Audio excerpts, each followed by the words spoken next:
ما روحك يا بهدون كروس جميلة للرقم كروس جميلة للرقم للرقم 9 لبريق FC بورما يسجل اللاعب لاعب التسعة لهجوم القدر في هذه اللعبة اللاعب الجميل والراية رأسية الجميلة يسجلها وكرة في متوسط الميدان وكرة القتال وكرة الروح نشوف الحماس لسيكاوي وميسي ولكن الكرة متوسط الميدان الرقم 20 الرقم 20 يجامع عدالة يجامع يسرع يجامع يوسع الجامع لكن الدفاع يتدخل مش ممكن مش معقول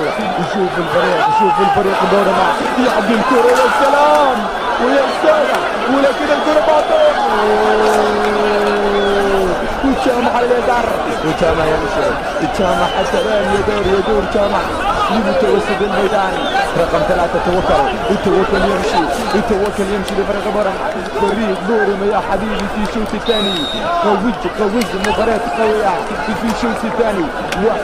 1-0 حتى الآن لهذه الكلاسيكا المرعبة اللي بين الفريقين FC فريق بورما وFC فريق سناك الهدفان الذي يسجلان بنفس اللاعب وشخصية اللاعب اسمه بهتون صوت الجماهير يقول نحن فزنا المباراة ونحن فزنا المباراة ب3 نقاط الأولى وفي هذه الكأس رقم 4 لكن جامع يخسر الكرة والرقم 8 يسحب أسيست الشوط الثاني والرقم 8 وشكرا لكم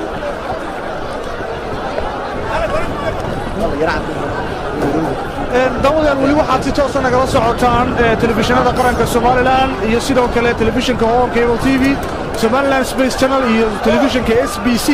oo iyagana dhammaantood hadda si live aad uga daawanaysaan ciyaartani maanta ku dhex maraysa gobolada Awdal iyo gobolka Sanaag iyo sidoo kale idaacadda raadiyo Hargeysa iyadana hadda si live u tabinaysa ciyaartani waxaan hadda moodaa in xulka gobolka Awdal dardar culus uu la soo galay wareegii labaad ama half-time-kii dambe oo isagu goolkii labaadna uu dhaliyay ciyaaryahanka Bahdoon ciyaarta hadda waa 2 gool iyo goobaabin xulka gobolka Awdal uu leeyahay 2 gool goobaabintana ay leedahay gobolka Sanaag waxaad moodaa in haatan difaacu ku badan yahay oo haatan difaaca qaad weerarka loogu soo qaaday waa xulka gobolka Awdal hadda kubadda waxay taagan tahay oo gacanta ku haya Baashi Yuusuf Cumar oo isagoo goolyahanka gobolka Awdal Cabdiraxmaan laakiin kubaddaasi waa weerarka ku dhex taagan tahay lambar 4 gobolka Awdal ولا برسيدات اللي كان يلعبوا يسقوا عبد الرحمن واللي كان يلعبوا محمد عبد الله عثمان يسقوا برسيدات قبل كأوضل بدأ ورك هذا وعصاق هذا حلك قبل كأوضل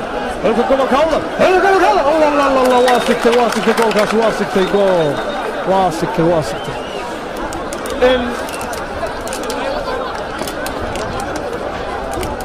السنوات يعني كل حيارتها ما أنت حدنا يسقوا هذا وكان وروده متاجي ciyaaryahan ka tirsan gobolka Sanaag wala bato oo sida uu shiruuduhu haatan ciyaartu u eegtay isagu ku xanaaqay intii ciyaartu socotay maadaama weerarka lagu soo qaaday gobolka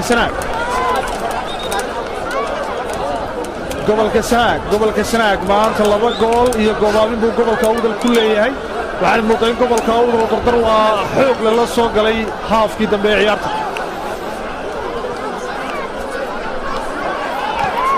waa iska difaacay ninka la yiraahdo isagu magaciisa Ahmed Cabdiraxmaan Yuusuf waa lambar 15 gobolka Sanaag hadda gacan waxa ku tuuri doona lambar 17 gobolka Awdal Cabdiraxmaan Xuseen waa tahay توكل baa kubaddaas inkastoo gacanta hadda lagu soo tuuri doono waa 2 gool زيرو وحطلك قبل كأول وكل هي قبل كسنة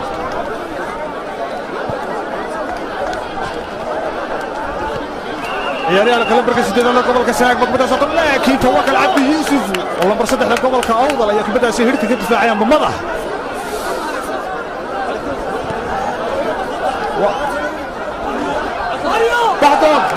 بهدون نمبر 9 قبل كأول واديك الله يلعب بهدون لكن كبدا سيحي وعكد دفاع قبل كسنان كبدا والله جامع عليك الله لكن waxay noqotay waxay ku noqotay offside bay ku noqotay ninka master olol la yidhaahdo golyahanka gobolka Sanaag baa kubaddaasi soo laagi doona waa uu soo laagay laakiin jaamac baa kubaddaasi labadlagdi kaga difaacay xulka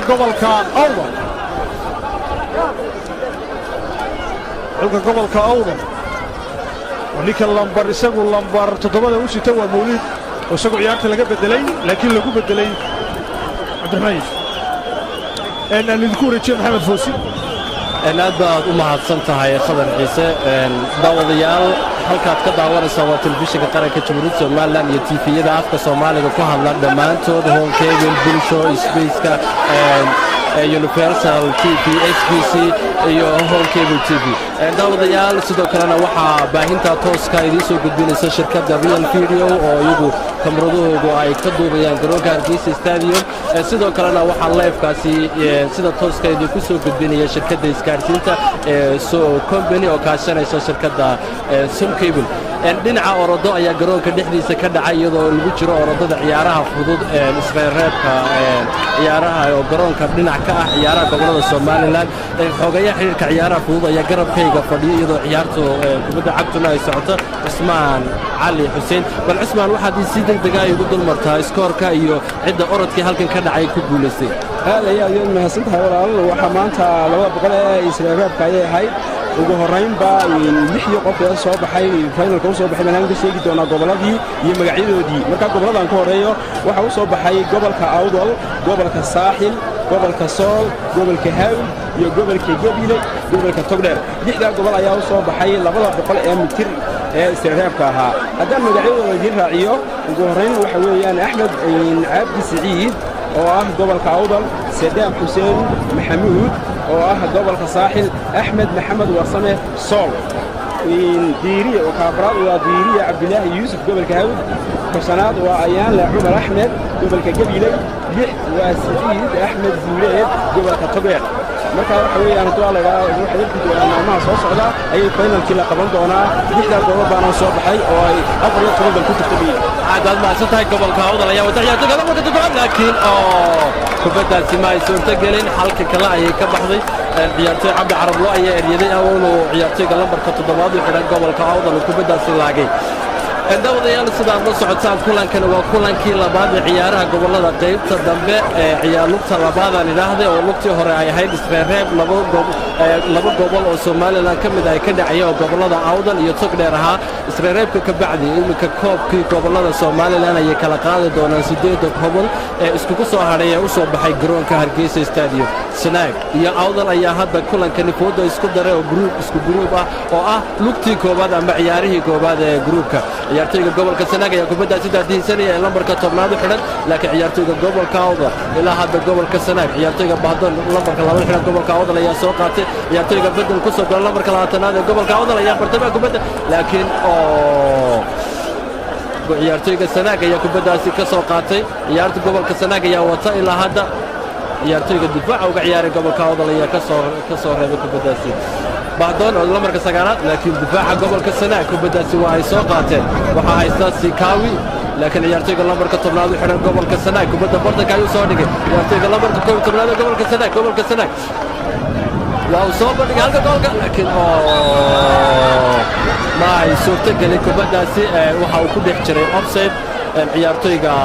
lambarka 9 oo uga ciyaaray Ibrahim Awdal Bahdon lambarka 3 ciyaartoyga lambarka 17 oo badal ku soo galay ciyaartoyga lambarka